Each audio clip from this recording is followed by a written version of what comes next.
everyone, it's voiceover Jen here, and today we are painting a Christmas cottage folk art style Christmas card. I hope you guys enjoy it.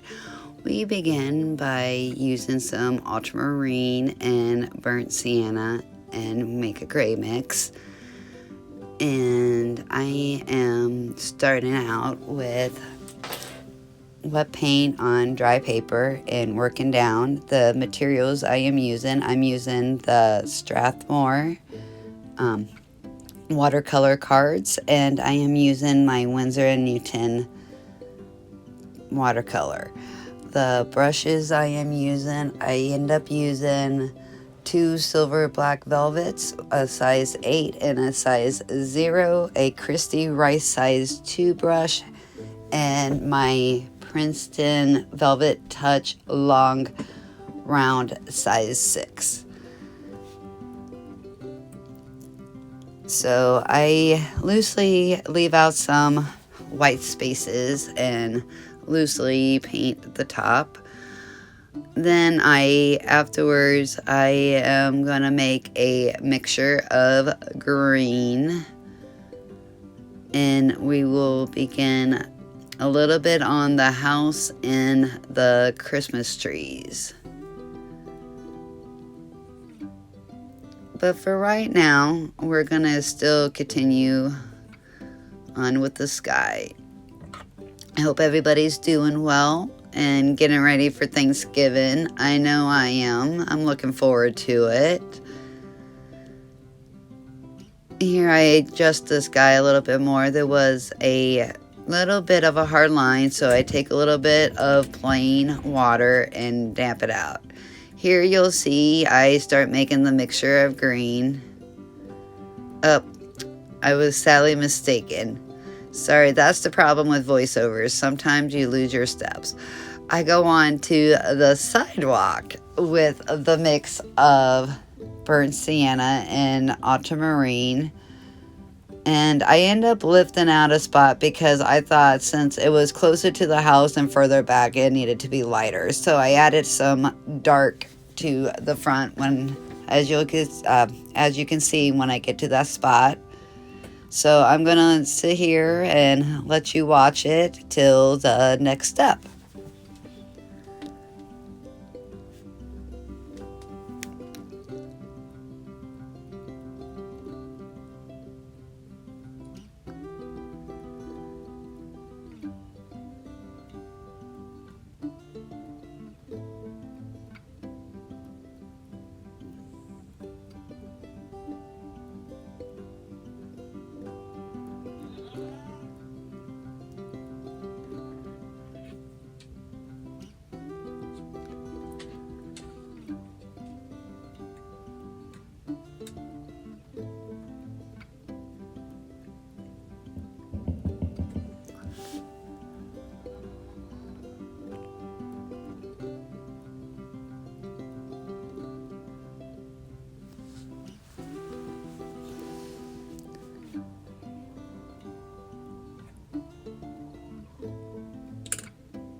This is the part I was talking about where I lift out some of that color mix.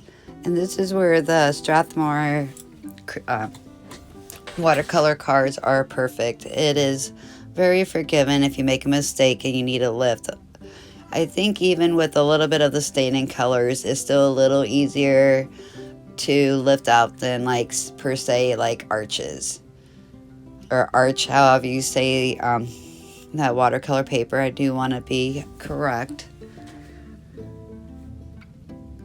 But I go ahead and I put the color back in, but I go ahead and I put it back in as in a lighter shade, because moving towards the foreground, I wanted to get darker and lighter towards the back to show a little bit of perspective.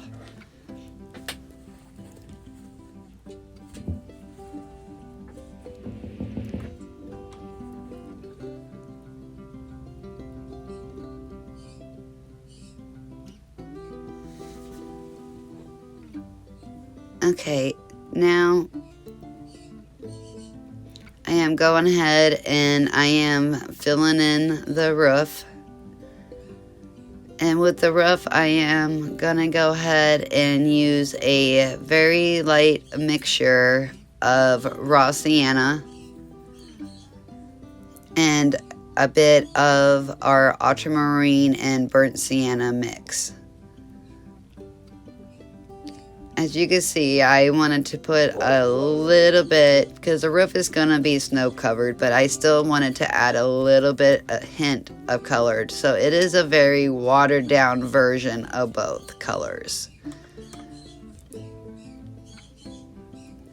And I made sure I took advantage of the magic of watercolor to easily blend the two colors together, but being mindful not to mix them too much because I did not want a green roof. Raw sienna is pretty good about not going too green, but just on the off chance, I just did not want that to happen. We're doing the appearance of snow.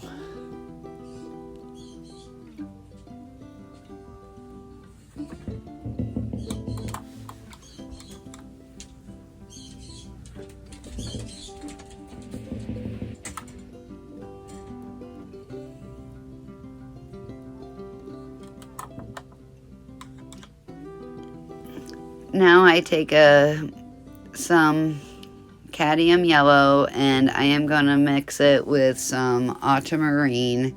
And I loved how the color turned out, but the look I wasn't going for wasn't grass. And it made a perfect grass color.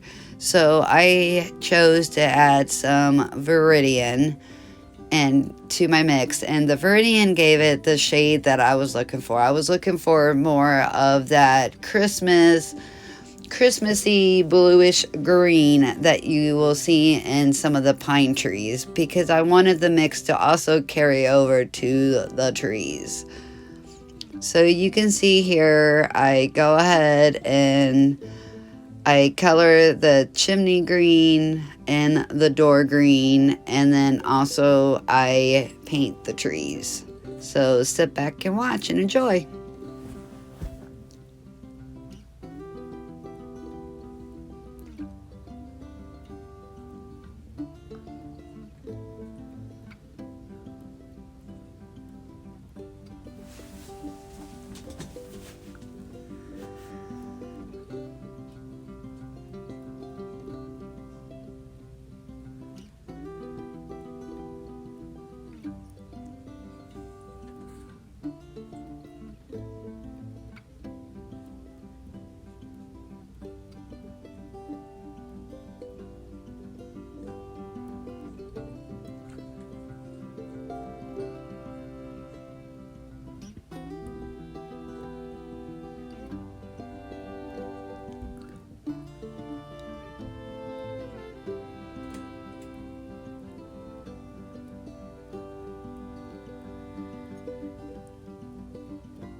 On the second tree, I do not film doing it because it would have made the video too long. It was already at 30 minutes, so by the time I was all done.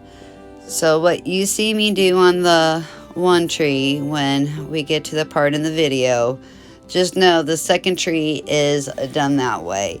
And then I moved in a little bit closer so you can see when I got ready to do the branches. Basically, the branches, after you do the line swooping out, as you can see from the first initial, and you'll see as I paint the branches, I end up adding some pine needles. And to add the pine needles is basically a line going down and then a couple of parallel or lines going across to give it an effect of some pine needles growing down. And of course, this is folk art, so it's not exactly gonna be as realistic or even remotely look like a realistic tree.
Now for the star up on top, I use my gold stone brown watercolor, but you can use any gold mix for the top of the tree. And then for the trunk of the tree, I go ahead and I use some burnt umber, and it's just a very simple thin line. And I would strongly suggest you go into a very small tip, fine point tip, or some type of like rigger brush or a small detailing brush, because the line that you want to have the effect of is a very thin line.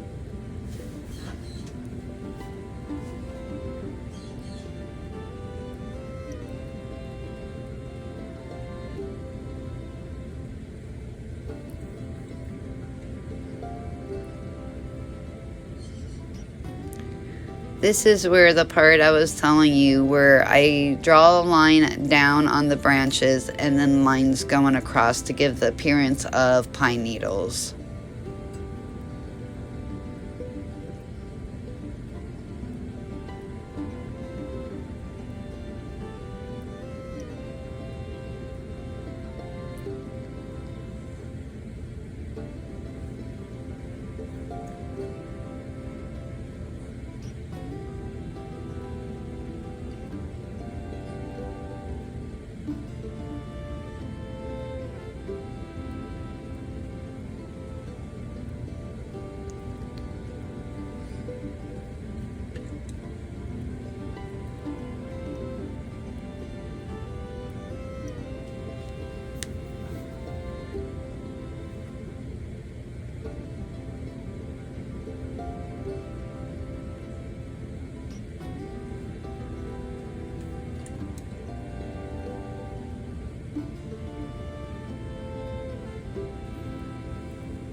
I am taking some cadmium yellow now, and I am gonna fill inside the windows.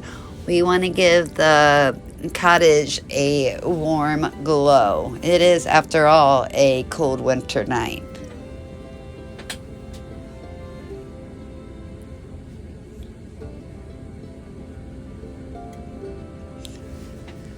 I am loving the season so far. I decided, instead of getting all depressed during the winter, I am going to embrace the cold.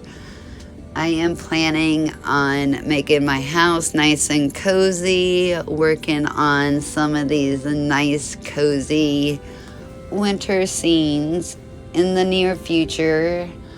I want to have a video possibly coming up of gifts for artists, so you can have some ideas to give your artist friends or your family. And then also, I would like to also have a video coming up of sketchbooks, a comparison, what I like and what I don't like. Basically, the good, the bad, and the ugly of the sketchbook world. And this way, hopefully, you can have fun in some sketchbooks, which I love. I don't know, but there's just something special about opening a sketchbook and letting your imagination, or going out in the wild, or even just as simple as a still life at home. But regardless of what you do in a sketchbook, there's just something intimate about sketchbooks that I just really, I guess, it's almost like you romanticize about it, going out in the wilderness and painting. But with winter coming, I don't want to get the winter blues, so I decided we're going to embrace the winter embrace the cold. After all, I do live in Ohio, and we do go through a lot of cold due to Lake Erie.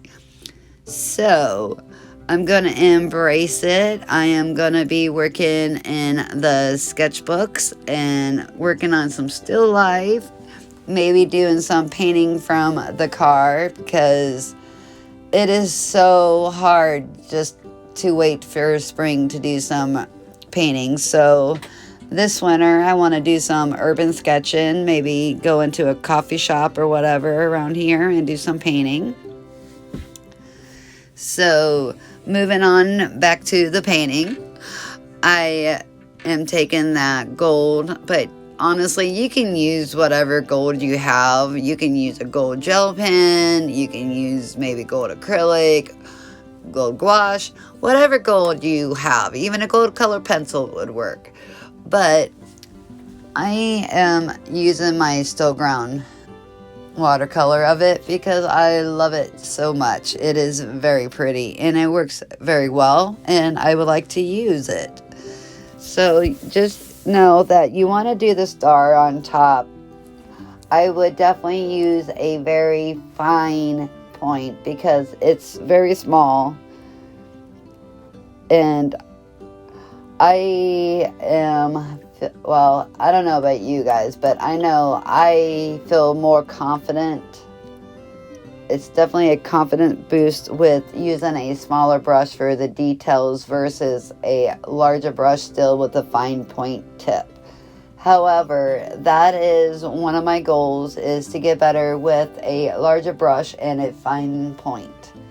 So stay tuned to find out how that works out.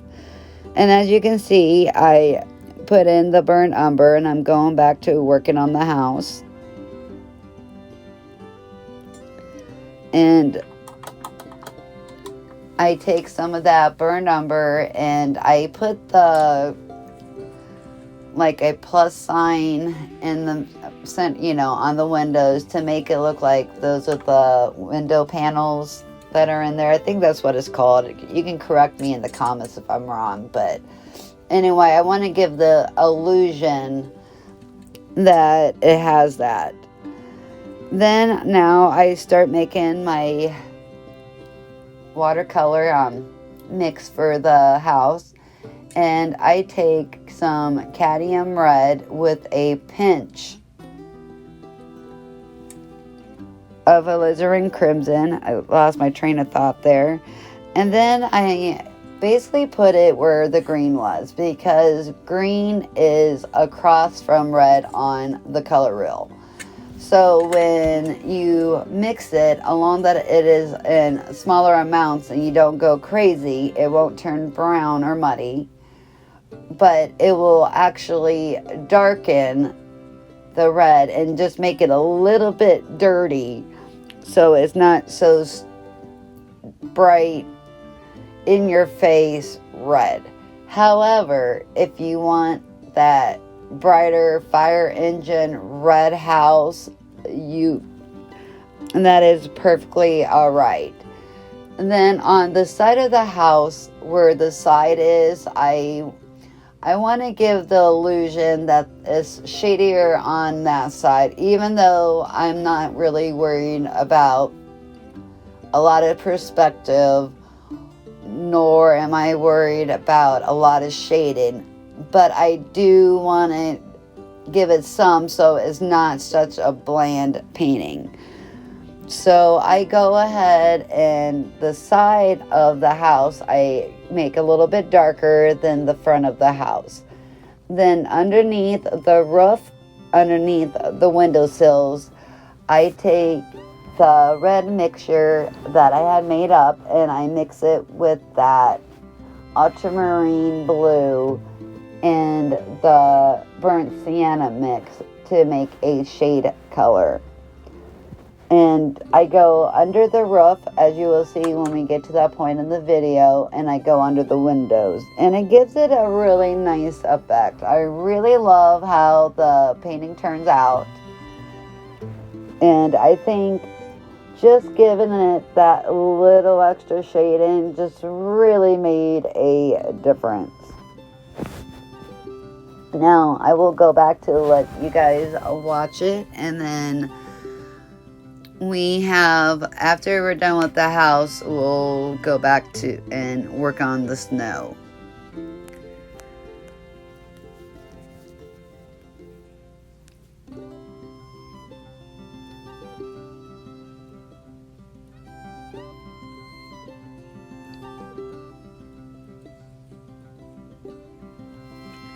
Oh, and as of the snowman, when I was doing the trunks of the tree, I also did his arms.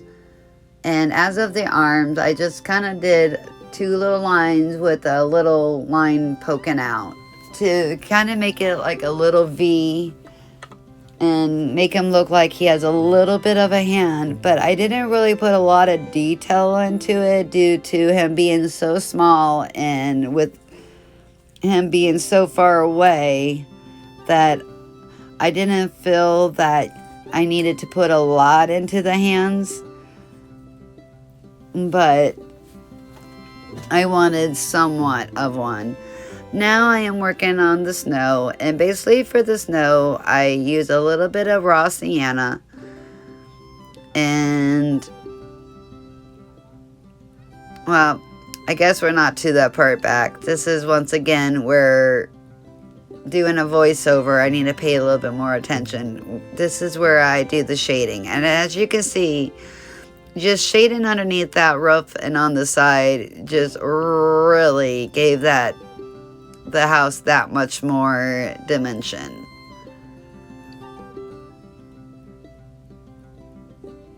And I really love how the house turned out.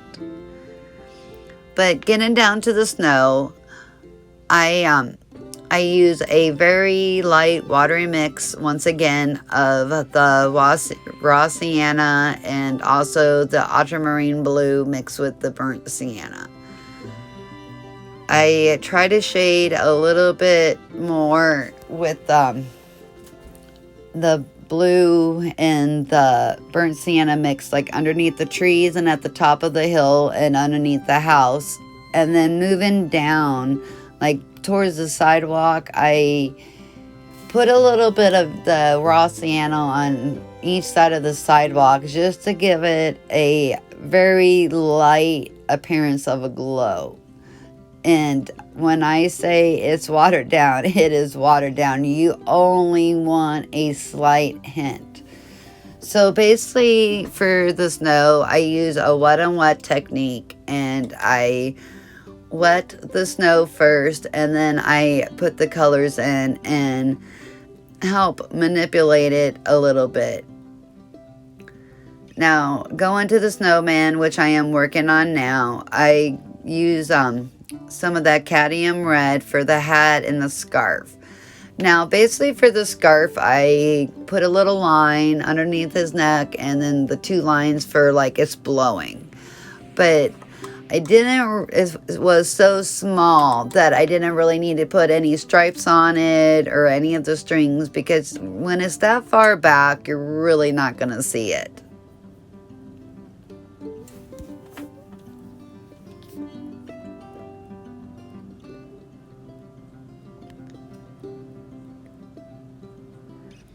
For the smoke, I end up doing like a little curl with the line, and I use my gray mix for that. And once again, it's my favorite gray mix. I'm sure there's a lot of other artists that use it. Let me know in the comments if you guys use a lot of burnt sienna and ultramarine blue for your neutral color. I know that there are so many other combinations out there that I really need to play with, but my easy go-to is the ultramarine blue with the burnt sienna. Now, wetting on this, using the wet on wet technique, like I said, for the snow, I go ahead and I wet it, and I apply the colors as I said in the video. So at this point in time, I'm just going to let you sit back and watch for the rest of the video. I tried using a gel pen to add some tidbits to detail, like filling in the snowman to give it a little whiter appearance. Also to make the icicles and to go around for the door frame. And it did not work out so well. I don't know if my pen was getting old, but I didn't really care for how it was doing. So I ended up taking some white gouache. I used my Danielle Smith white gouache. And I use a very fine size 0 brush. And I go over the snowman. I go around the door. I add some icicles, which I love the effect that the icicles gave to the Christmas cottage. Oh, it made it look so cute. So, for the snow, you don't have to add the white such as I did, but I think the white gouache really gave that snowman a extra effect. Plus, my pencil line was still showing. I should have did a lighter, but I wanted you guys to actually see the drawing. So I went ahead and filled it in with the gouache, and when I did that, it gave a happy accident of the gray from the pencil created some shading right there. So it really worked out. I love how the painting turned out, and I am looking forward to selling it at the winter market at the Art League here in my town. So I hope you guys have a wonderful Thanksgiving. I'm going to let you enjoy the rest of the video. Stay healthy, stay safe, and happy painting, my friends. I will see you in the next video. If you like what you see, please hit the like or even hit the dislike if you don't like it. But leave a note in the comments of what you think. I will talk to you guys on the next video. Bye, everyone. Enjoy.